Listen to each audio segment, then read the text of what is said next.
ভাঙা দেয়ালের ওপাশে দাঁড়িয়ে আছে তারা। সামনে একটা সরু অন্ধকার সুড়ঙ্গ, যেন পৃথিবীর বুক চিরে কোনো অজানা দিকে চলে গেছে। কয়েক সেকেন্ড কেউ কথা বলল না, শুধু শোনা যাচ্ছে সেই ফিস ফিস শব্দ। এসো। অনির্বাণ প্রথমে এগুলো। সবাই সাবধানে থাকবে, কেউ আলাদা হবে না। তার কণ্ঠ দৃঢ়, কিন্তু চোখে চাপা সতর্কতা। সাইমা ডায়েরিটা বুকে চেপে ধরল। ঋতু তার ল্যাপটপ অন করল।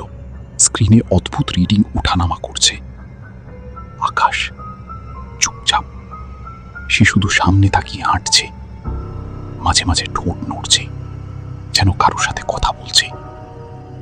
টর্চের আলো ফিলতেই দেখা গেল দেয়াল জুড়ে শ্যাওলা, লতা পাতা, আর কিছু জায়গায় কালচে দাগ।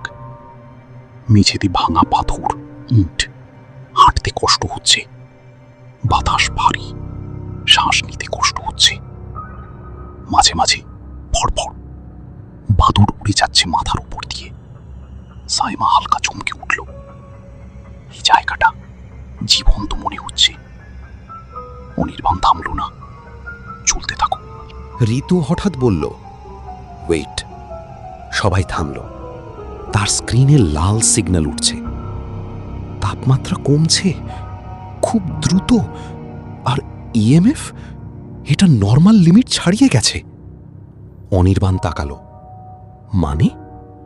ঋতু ধীরে বলল, আমরা যত ভেতরে যাচ্ছি ওটা তত শক্তিশালী হচ্ছে।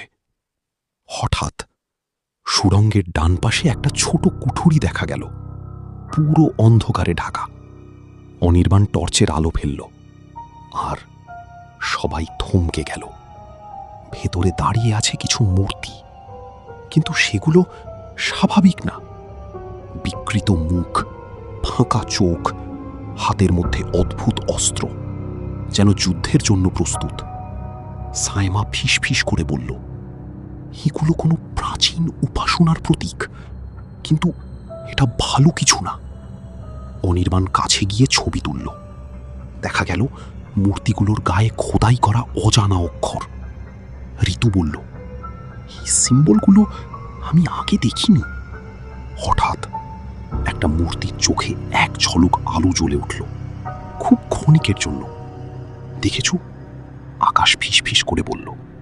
সবাই তাকালো। কিছুই নেই, কিন্তু ঘরের ভেতর হালকা একটা শব্দ, খস খস, যেন কেউ নড়ছে। অনির্বাণ দ্রুত বলল, এখানে দাঁড়ানো ঠিক না, এগো। তারা আবার হাঁটা শুরু করল। সময় যেন থেমে গেছে। মিনিট নাকি ঘন্টা বোঝা যাচ্ছে না। তারপর হঠাৎ সুড়ঙ্গ শেষ হয়ে গেল, আর সামনে এক বিশাল গুহা। গুহার ভেতরটা অন্ধকারে ঢাকা, কিন্তু টর্চের আলো পড়তেই ধীরে ধীরে ভেসে উঠল একটা প্রাচীন মন্দির, পাথরের তৈরি। দেয়াল জুড়ে শ্যাওলা, ভাঙা মূর্তি, ধ্বংসাবশেষ, সব কিছুতেই সময়ের ছাপ। সাইমা নিঃশ্বাস আটকে বলল, এটা ডায়েরিতে ছিল না? অনির্বাণ ধীরে মন্দিরের ভেতরে ঢুকল। তার টর্চের আলো গিয়ে পড়ল মন্দিরের মাঝখানে থাকা একটা বিশাল শিলালিপির ওপর। পাথরের গায়ে খোদাই করা অক্ষরগুলো অদ্ভুতভাবে ঝলমল। কিছুক্ষণ চুপ থেকে সে বলল, এই ভাষাটা আমার চেনা। ঋতু তাকালো। কি ভাষা? সাইমা খুব আস্তে বলল, প্রাচীন পালি ভাষার মতো। হঠাৎ শিলালিপির অক্ষরগুলো এক এক করে জ্বলতে শুরু করলো। গুহার ভেতর কাঁপতে লাগলো। মাটি কেঁপে উঠল, আর সেই সাথে আকাশ হাঁটু গেড়ে বসে পড়ল। সে চিৎকার করে উঠল, না না, ওরা বের হতে চায়। তার চোখ আবার কালো হয়ে যাচ্ছে। অনির্বাণ বুঝে গেল সময় শেষ হয়ে আসছে। সাইমা, তাড়াতাড়ি পড়ো। সাইমা শিলালিপির দিকে তাকিয়ে কাঁপা কণ্ঠে উচ্চারণ শুরু করল। আর ঠিক তখনই গুহার চারপাশ থেকে ডজন খানেক ছায়া উঠে দাঁড়ালো। গুহার ভেতর কাঁপন চলছে, শিলালিপির অক্ষরগুলো আগুনের মতো জ্বলছে। আলোটা স্থির না, যেন নিঃশ্বাস নিচ্ছে। সাইমা কাঁপা গলায় পড়তে শুরু করেছে। অজানা শব্দ, প্রাচীন উচ্চারণ, তার প্রতিটি শব্দে গুহার বাতাস ভারী হয়ে উঠছে। থামো! অনির্বাণ চিৎকার করল। আমরা জানি না এটা করলে কি হবে। কিন্তু সাইমা থামতে পারছে না। তার চোখ স্থির, ঠোঁট নিজের থেকেই নড়ছে। মুক্তি, বন্ধন, ছায়া। ঋতু আতঙ্কিত হয়ে বলল, সে কন্ট্রোলে নেই। গুহার চারপাশ থেকে ছায়াগুলো একে একে এগিয়ে আসছে। এবার তারা আগের চেয়ে স্পষ্ট, দীর্ঘ, বিকৃত, মানুষের মতো কিন্তু অস্বাভাবিক। একসাথে অনেকগুলো কণ্ঠ। মুক্তি, মুক্তি, মুক্তি। আকাশ মাটিতে কাঁপছে। তার শরীরের চারপাশে কালো ধোঁয়ার মতো কিছু ঘুরছে। ওরা বের হতে চায়। সে কষ্ট করে বলল, আলোটা স্থির না, যেন নিঃশ্বাস নিচ্ছে। সাইমা কাঁপা গলায় পড়তে শুরু করেছে। অজানা শব্দ, প্রাচীন উচ্চারণ, তার প্রতিটি শব্দে গুহার বাতাস ভারী হয়ে উঠছে। থামো! অনির্বাণ চিৎকার করল। আমরা জানি না এটা করলে কি হবে। কিন্তু সাইমা থামতে পারছে না।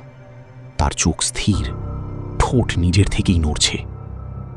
মুক্তি, বন্ধন, ছায়া।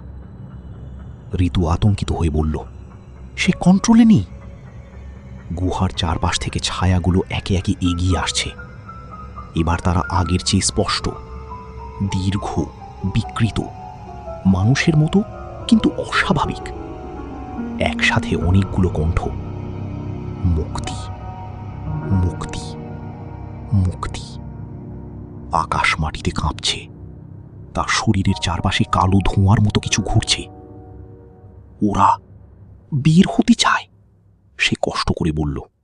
হঠাৎ শিলালিপি থেকে একটা তীব্র আলো বের হলো। ফ্ল্যাশ! সবাই চোখ ঢেকে ফেলল। আর সেই আলোয় দেখা গেল পুরনো দৃশ্য।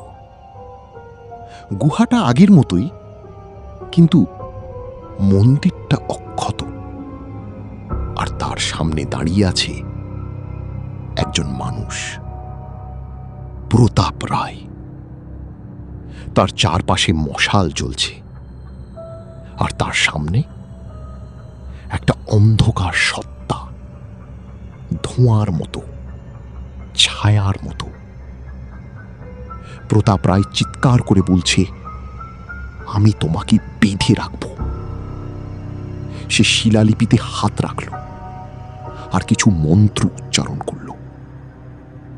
ছায়াটা ছটফট করছে, কিন্তু ধীরে ধীরে সেটা শিলালিপির ভিতরে আটকা পড়ে গেল।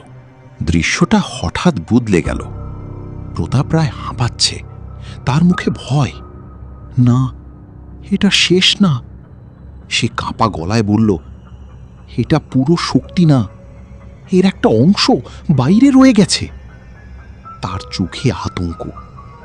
যদি কেউ বন্ধন ভাঙে, তাহলে এটা সম্পূর্ণ হবে। দৃশ্যটা মিলিয়ে গেল। গুহা আবার আগের মতো, কিন্তু এবার সবাই বুঝে গেছে। ঋতু ফিসফিস করে বলল, মানে আমরা যদি এটা মুক্ত করি? অনির্বাণ বাকিটা বলল, তাহলে এটা সম্পূর্ণ শক্তি পাবে। সাইমা এখনো পড়ছে। তার কণ্ঠ এখন আর তার নিজের না, দুটি কণ্ঠ একসাথে। বন্ধন ভাঙো, আমাদের মুক্ত করো। অনির্বাণ দৌড়ে গিয়ে তাকে থামানোর চেষ্টা করল। সাইমা, থামো! কিন্তু একটা অদৃশ্য শক্তি তাকে দূরে ছুঁড়ে ফেলল। আকাশ ধীরে উঠে দাঁড়ালো। তার চোখ অর্ধেক কালো। সে কষ্ট করে বলল, ওদের থামাতে হবে। কিভাবে? ঋতু চিৎকার করল। আকাশ তাকালো শিলালিপির দিকে। বন্ধন ভাঙলে ওরা মুক্ত হবে। আর অনির্বাণ জিজ্ঞেস করল। আকাশ ধীরে বলল, কিন্তু কেউ একজনকে ওদের জায়গায় যেতে হবে। সবাই চুপ। সাইমার কণ্ঠ জোরে উঠছে। শিলালিপি কাঁপছে। ছায়াগুলো আরো কাছে। ঋতু কাঁপা গলায় বলল, মানে একজনকে নিজেকে উৎসর্গ করতে হবে?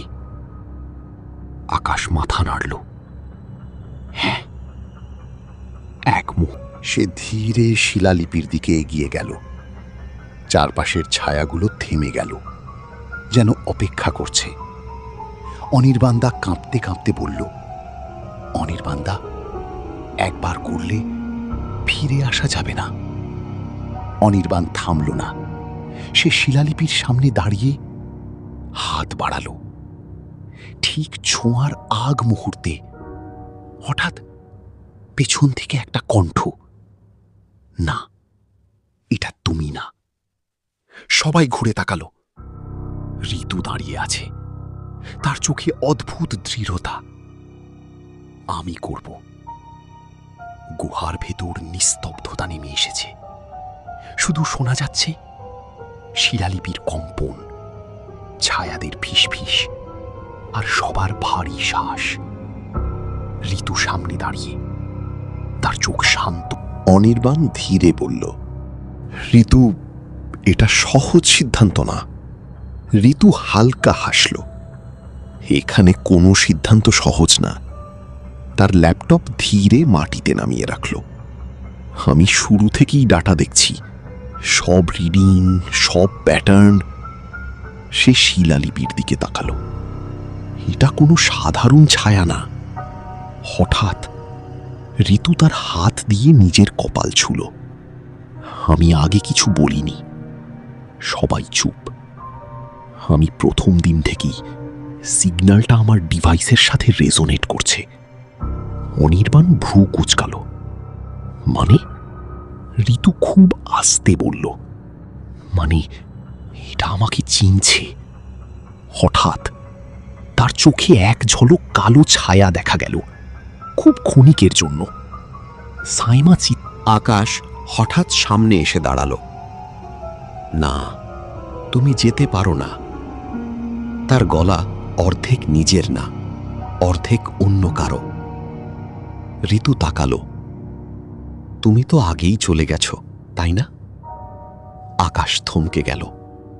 হঠাৎ শিলালিপি জোরে কাঁপতে শুরু করল। গুম! ছায়াগুলো উল্লাস করছে। শেষ হচ্ছে, শেষ হচ্ছে। ঋতু ধীরে শিলালিপির সামনে দাঁড়ালো। তার হাত বাড়ালো। কিন্তু ঠিক সেই মুহূর্তে অনির্বাণ চিৎকার করে উঠল, ঋতু থামো! ঋতু ধীরে ঘুরে তাকালো। তার চোখ এবার পুরোপুরি কালো, কিন্তু ভয় নেই, একটা অদ্ভুত শান্তি। তুমি বুঝতে পারোনি অনির্বাণ। সবাই থেমে গেল। আমি কখনোই তোমাদের দলের অংশ ছিলাম না। একটা হঠাৎ ঝাঁকুনি। তার শরীরের চারপাশে কালো ছায়া জ্বলে উঠল। আমি এখানে এসেছিলাম কারণ আমি জানতাম এই সত্তা আমাকে ডেকেছে। সাইমা কাঁপা গলায় বলল, মানে তুমি? ঋতু হাসল। আমি সেই অংশ যেটা প্রতাপ রায় আটকাতে পারেনি। আকাশ মাথা ধরে বসে পড়ল। তুমি আমাদের ব্যবহার করেছ? ঋতু ধীরে বলল, না, আমি তোমাদের সাহায্য করেছি। তার হাত শিলালিপিতে ছুঁয়ে দিল। শিলালিপি ফেটে গেল। ক্র্যাক! গুহা কেঁপে উঠল। ছায়াগুলো একসাথে চিৎকার করল, মুক্তি! এক বিশাল অন্ধকার শক্তি গুহার ভেতর ছড়িয়ে পড়তে শুরু করল। অনির্বাণ সামনে দৌড়ে গেল। তুমি কি করছো? ঋতু তাকালো। আমি শেষ করছি যা শুরু হয়েছিল। তার শরীর ধীরে ধীরে ছায়ার সাথে মিশে যেতে শুরু করল। গুহা পুরো কেঁপে উঠল, শিলালিপি সম্পূর্ণ ভেঙে গেল, আর সেই মুহূর্তে একটা বিশাল অন্ধকার সত্তা বেরিয়ে এলো, পুরো গুহা ঢেকে ফেলল, আর ভেসে এলো একটা কণ্ঠ, আমি মুক্ত। সব আলো নিভে গেল। গুহার আগের মতো নেই। যেটা ছিল পাথর আর মন্দির, এখন সেটা এক জীবন্ত অন্ধকারে পরিণত হয়েছে।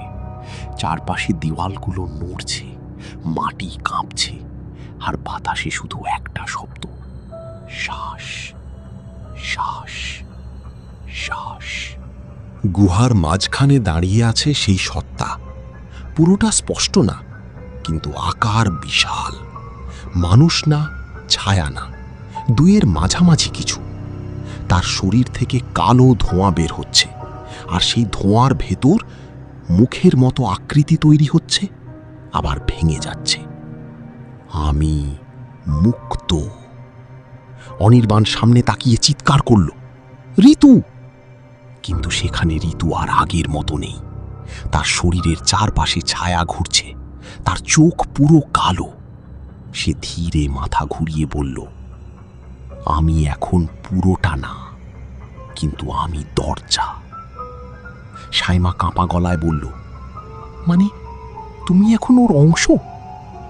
ঋতু হালকা হাসল, না, আমি ওর শুরু। আকাশ হঠাৎ হাঁটু গেড়ে বসে পড়ল। মাথা খুব ব্যথা করছে। তার গলায় আবার সেই অচেনা কণ্ঠ ঢুকে যাচ্ছে, তুমি আর পালাতে পারবে না। ঋতু আকাশের দিকে তাকালো। ওকে নিয়েও খেলেছি। অনির্বাণ দাঁত চেপে বলল, এটা থামাতে হবে।